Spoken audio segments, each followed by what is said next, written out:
one of its core constitutional responsibility to protect its citizens.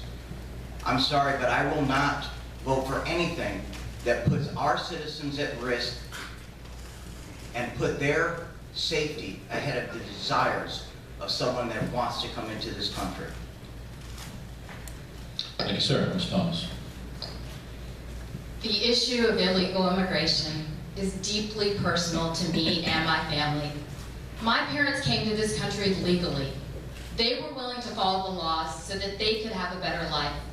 So when President Obama issues illegal and unconstitutional amnesty to millions of illegal immigrants, it's an outrage to me, my parents, and the thousands of immigrants waiting in line to become Americans the legal way. I am the only candidate on this stage who spoke out against Syrian refugees when President Obama and the mayor of Tallahassee wanted to bring these unvetted refugees, many of whom may be radical Islamic terrorists, to our neighborhoods. We formed a petition that thousands of people, including many here in this room, signed to say, we want to keep our country safe. We need to completely halt immigration from countries that harbor and support terrorism and terrorists. I took the lead on that. Donald Trump has followed suit. Mr. Scott. Earlier today, Senator Jeff Sessions from Alabama endorsed me for this race. Senator Sessions heads the Senate Judiciary Subcommittee on Immigration and National Defense and our national interest. He points out that in the last 5 years, 680,000 people from Muslim nations have been granted green cards to come into our country. And that if left to their own devices, this Congress will authorize another 680,000 in the next 5 years. If we keep going in this direction, we will soon be a country that is far surpassed by our foreign and indeed Muslim population than our own population. This has got to stop. And I think that's part of the reason that Jeff Sessions, the senator from Alabama, endorsed my candidacy. Thank you, sir. And Dr. Dunn, you got last word on this question. Thank you. My feeling is that immigration is a privilege, not a right. And it is indeed the first duty of our nation, our government, to protect our people and our country and our children from abuses and shipping in hazards from overseas. This president has made a mockery of our immigration laws. He has incentivized and invited foreigners to illegally enter our nation and get health care, education, and given them sanctuary cities to hide in. We need to remove those incentives. We need to protect our borders, secure them, and we need to control the immigration, in fact, ban the immigration of illegal and even legal people like this to our country. Thank you, sir. Ms. Thomas, you will start this next question. Many people agree that while they can live and let live as it pertains to LGBT-based agendas, they have a problem with the mainstreaming of that agenda and the forceful introduction of changes to our traditional Judeo-Christian lifestyle. That said, do you agree with President Obama in his mandate to force public schools to allow children to use any bathroom according to his or her sexual identity? I absolutely do not agree with President Obama's plan. It's outrageous and unconscionable. He does not have the authority to allow boys to use girls' restrooms and to tie school funding for that. And as a mom of a 2.5-year-old son, I can't imagine a mom of a young daughter or parents of a young daughter or son having to encounter this. We need to remain firm and we need to stand up against that. I believe that all people have certain constitutional rights, but what's happening in our country is that a certain group of rights are being elevated above the rights of everyone else in our country. And as a strong Christian, I believe that I have certain First Amendment rights and freedom of speech rights. And those are being impeded upon every day in our country. We need to stand firm as Christians and conservatives and protect our constitutional rights. And we cannot allow these outrageous things to be happening in our children's schools. Thank you, ma'am. I agree with Mary, and I'm sure every other person on this panel, that this was outrageous It's asinine that he thinks that he can, by edict, like some two-bit potentate, that he can just direct to us that we are supposed to allow our children to have access or be intruded upon by persons of the other sex. And it's what's really outrageous is that 165 members of Congress joined in pushing for a bill that would make that the law. And 45 of them were Republicans. And that's outrageous. So, I wrote to the governor. I urged that he direct his Department of Education to ignore that edict. I feel like if ever there's a time when Americans would rise up and say, no, we're not going to take this. We're not going to allow this. This would be that time. But, most of the school boards appear to, be, I guess money is thicker than Thank you, sir. Dr. Dunn. This is an example of Obama behaving like a dictator. This is the kind of thing that only somebody who thinks that he has ultimate control over every facet of your life would attempt to do something like that. Again, treating an executive director as if it were a law and bypassing the entire legislative intent of the Constitution. He has demonstrated his utter contempt for all of us, and we should return the favor. Thank you. Thank you. Of course, we don't agree with this, but let's think about what's really happening here. This is almost like a magician's sleight of hand. Why are we allowing the media and everyone else to control the news of the day?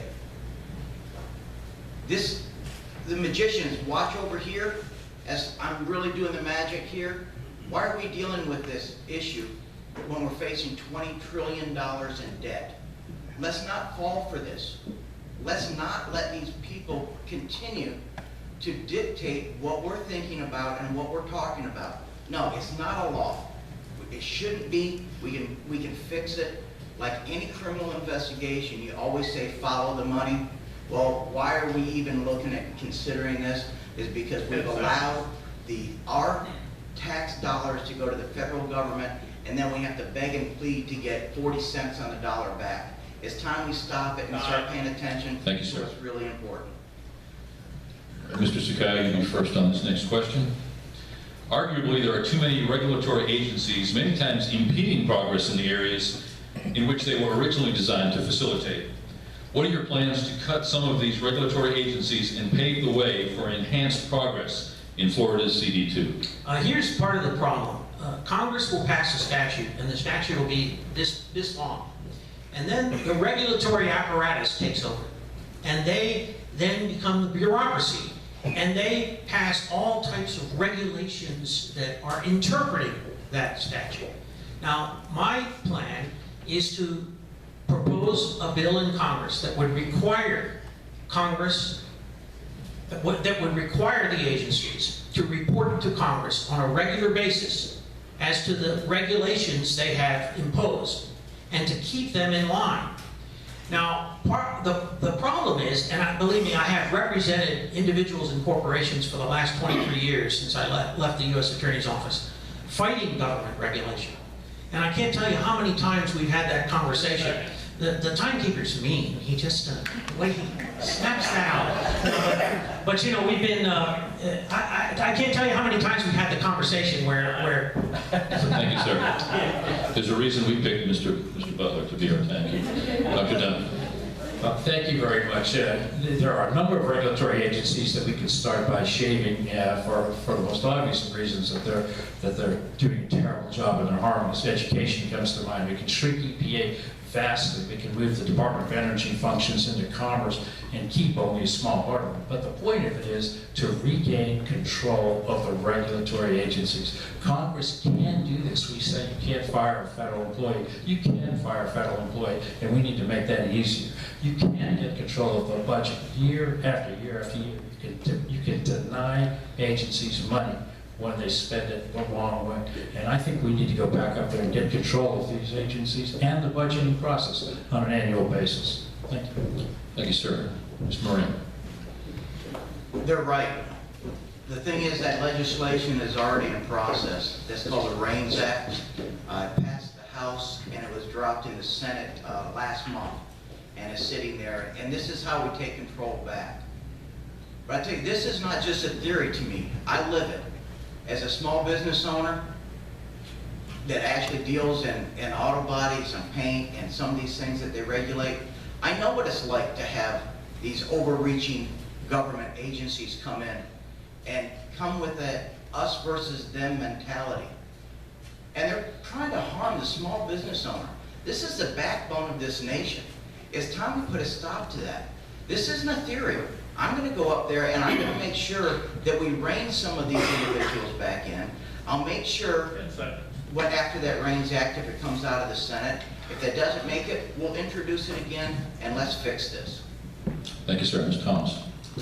In Governor Scott's administration, I worked to go line by line through agency rules to eliminate unnecessary, burdensome, and duplicative regulations. And we eliminated thousands of regulations and got Florida's economy back on the right track, made Florida a more business-friendly climate. We need to bring this to the federal level. And as a constitutional conservative, I believe that there are only certain activities delineated for the federal government. And we need to bring back state and local control where it belongs. We need to get rid of the IRS, the EPA, and the Department of Education, and bring this control back to our state and local governments. With the Department of Education, there is no federally, constitutionally delineated activity for the federal government with education. We need to bring control back to the parents and teachers where it belongs, so that these people will be accountable to the parents and teachers. Thank you, ma'am. Dr. Dunn, you will be first on this next question. There has been arguably no appreciable economic development in Washington County, in which we find ourselves tonight, for the past 10 years. What can you, as Florida Congressional District 2 representative, what can and will you do about this?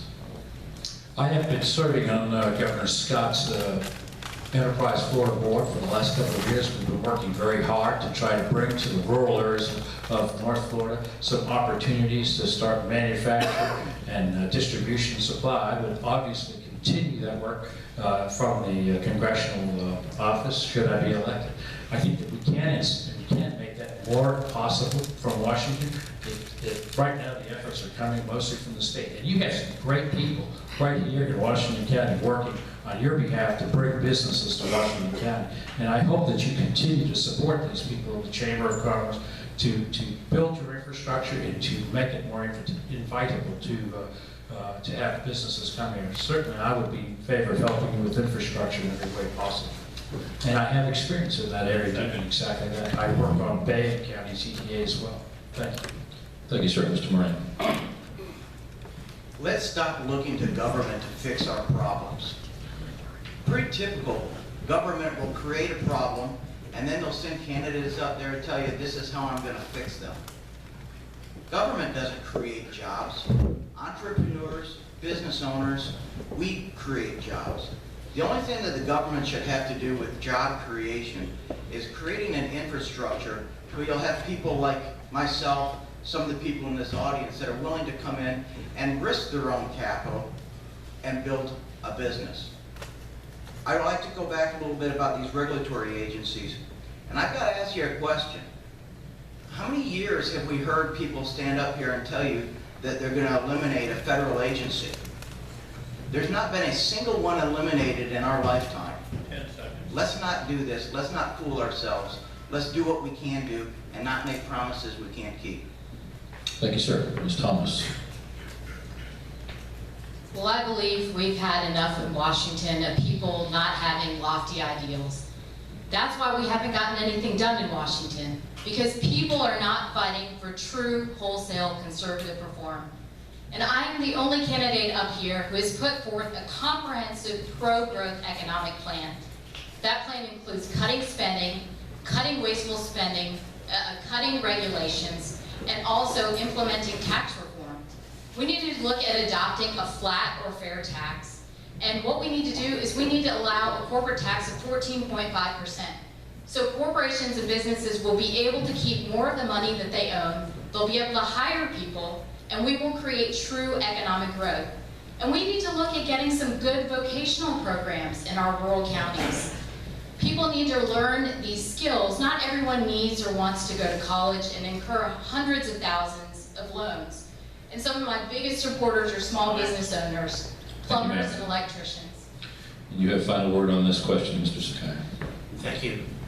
I know you're all are dying to hear what the rest of that conversation was that I had with my clients that I was telling you about. But you know, often we would talk with each other, and I've heard this over the years so many times where a client will say, "Can you believe this is the country we're living in? That this is America?"